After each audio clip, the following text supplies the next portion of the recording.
Keeping in mind these signs and symptoms, it's always good to observe the behavior more closely over a period of days or weeks and then list them down so as to be more clear when you discuss them with other family members and the patient himself.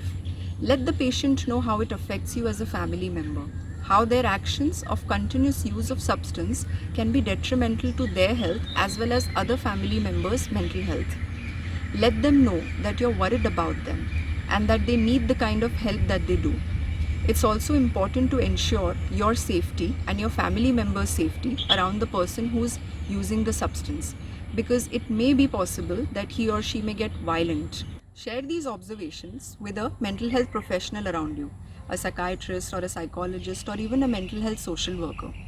Some families believe that addiction is a choice, that if a person puts their mind to it, he or she can easily stop using the substance. Due to this, they emotionally convince the person to stop using the substance.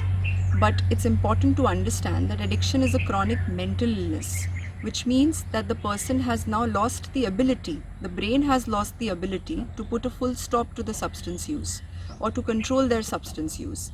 Hence, they require professional help.